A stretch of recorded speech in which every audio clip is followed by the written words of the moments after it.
Welcome to the Box Score Sports Podcast.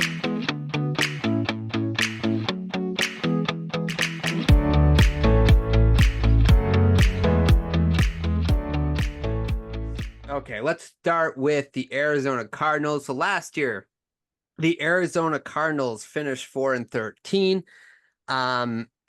Murray, I think, was gone for the first 8 weeks last year, 6 to 8 weeks or 10 weeks, something like that. Just the most of the season he was out. So they finished 4-13. Let's go into our favorite moves. We'll start with you here, Talon. What was your favorite move that the Cardinals made? Marv in Yeah. the draft. Yeah. It's just awesome. Just an awesome player. There was no doubt in my mind that they weren't going to draft Marvin Harrison Jr., but it was a layup. It was that's a basketball term, right? Yeah, that's a basketball term. Yeah, I know we're not talking basketball here, but yeah, for sure, hands down. Okay, what about you, Clint? Did you have a different move, or is it Marvin? Well, you're going to accuse me of being this is like a New York Knicks take when we switch this around. But I'm going to stick with they kept Greg Dortch because they do need someone out of the slot. And yes, he won't be some kind of like elite wide receiver. But I think they found a role for him at the end of the last year, moving him around, getting him the quick throw game, which they kind of missed, which Kyler Murray doesn't always want to do. You know, when they had Hopkins, he likes to just kind of air it out. So I think he's important because they used Trey McBride kind of like that a lot last year, and it's harder to do with a tight end to bust tackles when you're, running horizontally instead of vertically. So I think he will help. But all rest of their other moves I didn't particularly care for. So Yeah. I mean, mine was Junior as well, but for Dort, we'll just have to see. I mean, there's Lou Dort, right? Like, so he's a player in the NBA. Like that guy can, but Dortch, I don't know, man. Yeah, we'll see if he becomes anything. Okay, let's go least favorite. Clint, do you have a least favorite move that the Cardinals made? Yeah, my least favorite move was Marvin Harrison Jr. Oh, you didn't like that? I had him as my third wide receiver in this draft. Oh, okay. My comparison of Marvin Harrison Jr. at the NFL level right now is like Mike Williams. I don't think he's fast enough. He's a good route runner. Mike Williams isn't an awesome route runner, but I would have took Neighbors as my first pick just with the upside. So it's not my least favorite, like, oh my gosh, this is a terrible pick, because as we get into it, the other aspects of the Cardinals, I think their defense is going to be so bad that this offense is going to put up numbers that make them look competent, kind of like they were a few years ago. But as far as having a pick, he would have been my third receiver off the board, he's still talented. Like, I hate his off-field demeanor and attitude. Like, he's refusing to sign deals so that the team can't even produce his jerseys, and he seems like he's really into himself. So that would detract me from. He's a businessman. He's a businessman. See, like, that would detract me a little bit, with my whatever pick they had for whatever they had that picked him. And no preseason targets or catches. Right. So I think he's going to be a bust. I based it all off of game one, and I was like, this dude can't even draw a target in free. No. well, what's funny is like when I was looking over the Cardinals offseason, it's like there wasn't really a move that like was extraordinary, and there wasn't like a move that was like awful. Like neither one. So you kind of are, you're kind of towing the line. I like the Marvin Harrison. I felt it was the safest pick, but maybe I'm wrong. Who knows? But I guess I can see where you're coming from. Maybe you'll see those red flags produced as his career goes on. When the Bengals took Jamar Chase over Jalen Waddle, there were a lot of people coming out saying Waddle was the right pick. It kind of reminds me. And you know what? Yeah. No. Just not over Jamar Chase. You're talking to a Dolphin fan here. Come on. Yeah, he's an above average wide receiver for sure. But looking back, there's no way the Bengals would be better off with Jalen Waddle. So it's interesting. I agree with your safe comparison. I think Jamar Chase was safe, the safer pick. And Marvin Harrison is, I think, the best of those three. However, my dad will say that he likes Roma Dunze the most. So it's kind of like a coin flip between all three of those guys. There were a lot of opinions out there.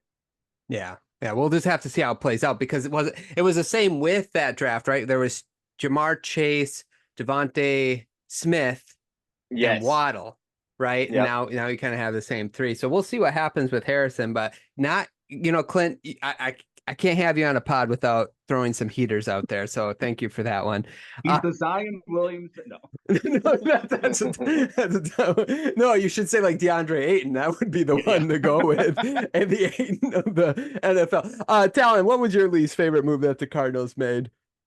Least favorite move is actually just the lack of moves. They didn't really do anything. It felt like they had a lot of money to spend. And I get it. You want to save that money, see how the rookies play out this year in the draft. You had high draft capital. But to me, spend money. The best teams do, and they didn't. And because of that, the defense is just going to be, I think, the worst D in the NFL possibly. Yeah, I'm with you on that. Like, and that's the thing is I didn't really write a move down because I didn't have one that I was like, this was awful, right? Like, but I agree with you, the lack of moves. That's the best way to put it, the lack of moves. Like, not, their offense with Kyler Murray being healthy, maybe that's we'll get them a couple different wins and whatever, but their defense is definitely going to let them down. So the lack of moves is a good answer to that. Anything else before we move on to the green red flag? No? Okay, let's start with you, Talon. What's your biggest green flag for the Cardinals? Offensive improvement for sure. Yeah. Just seeing hopefully a full healthy season for quarterback. Quarterback health is just good for the NFL. When these quarterbacks go down like they did last year, it really makes the whole season just kind of an asterisk behind it. Like, what if a season of what ifs? What if Aaron Rodgers stayed healthy? What if Kyler Murray? So I just want Kyler Murray in the offense to see what the full potential is. Maybe going back a couple of years to when he was healthy with D Hop and what was the other wide receiver they had back then? Hollywood Brown? Christian Kirk. Oh, Hopkins right. and Christian Yeah, Kirk you're together right. was Yeah. a pretty good duo. So hopefully they can turn around and have some offensive production. They're going to need it. They're going to be in a lot of shootouts this year. Yeah, I would agree with that. How about you, Clint? Yep, my green flag was if they're going to do anything this year, it's going to be offensively, just because. Well, one, I think they'll be improved offensively. As much as I just pooped all over Marvin Harrison, he will draw coverage. Trey McBride is good. Wilson, Zay Jones is the other wide guy, a slot receiver. Like, okay, you have the bones of a competent offense. And if Kyler Murray is healthy and he moves around more than he did last year, actually you're out from the ACL. That's their key. And as Talon said, that defense is probably going to be so bad that they're going to, even if they're losing and they're down 3 touchdowns, they're going to put up 2 touchdowns at the end of the game and offensively look good. Yeah, I agree with you guys. I put Kyler Murray's health. That's a green flag. Last year, remember going into the season, he wasn't healthy. I mentioned that up on the top when we introduced. Also, Jonathan Gannon, right? Their head coach. I kind of like him. He kind of gets the most out of like they were scrappy last year towards the end of the season. It's not like they were amazing, but they pushed some teams. So I think I like him as a head coach too. We'll see if he continues to change that culture.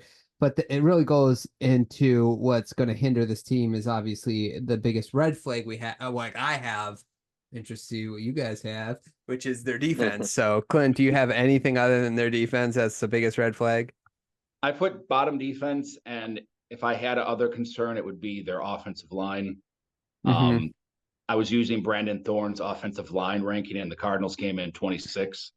Now, I mean, that's preseason, I mean, before the season starts. So some of those things can adjust around once the season gets going. But a bad offensive line with a small quarterback and Kyler Murray, when he does get banged up, his production really falls off when he loses that mobility with his size. So the defense isn't obvious. And I just added, if the offensive line is bad, that would really put a wrench in their season if it's that bad, 26.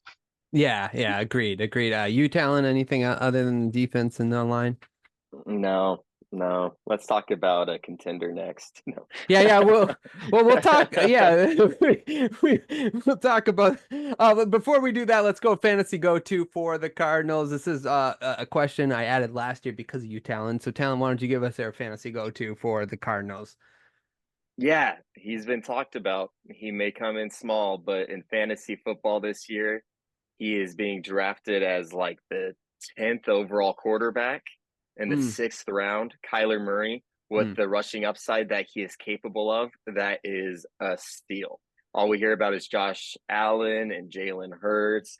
I think Kyler Murray is going to reign supreme and be a top 5 quarterback this year.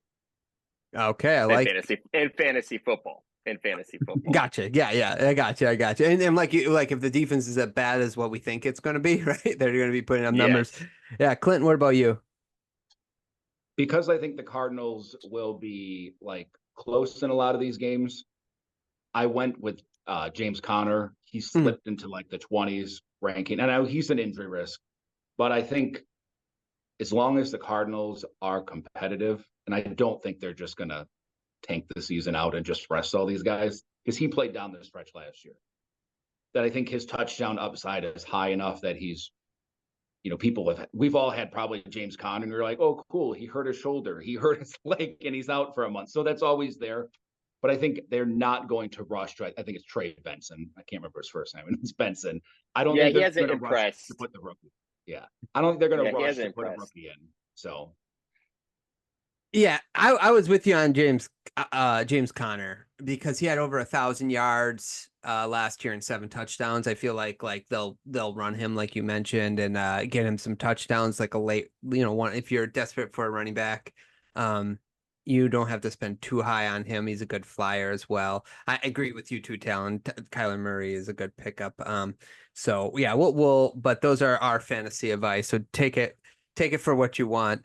Let's go to predictions. Let's start with Clint on this one. What is your prediction for the Arizona Cardinals as far as their record goes? 6-11. 6-11. Okay. What about you, Talon? That was the exact number I have written down, 6-11. As I was going through their schedule, there's some easy wins on there. They got New England. I'm looking forward to them playing the Bears. That will be a fun game. That just will be fun to see Kyler versus Caleb and all the young talent. Harrison versus Rome. So that'll be cool. I also have their division. I do think, and I'm going to throw this out there for my buddy Chad Middleton, Seattle's going to sweep them again. And then I think they might split with Niners and Rams, 2-4 in division. Seattle has not lost to the Cardinals in 5 years. So that's pretty good. Yeah, or not 5 years, five games. Pardon me, 3 years. Okay, I was going to say that seems like a long time, but yeah, 3 years, 5 games. No, just it's gonna be 5 years. It's gonna be 5 years. Yeah. Hashtag, Hashtag no need to check that. Yeah. Don't fact check that. Yeah. Don't Google it. Yeah. Trust. Okay. I have the Cardinals 5-12. So I'm right with you guys. Okay, let's go to the Rams. Thanks so much for watching this clip of the Box Score Sports Podcast. I hope you guys enjoyed. If you haven't yet, please subscribe to our channel. Follow us on Instagram and Twitter or X. And we'll talk to you guys real soon. See ya.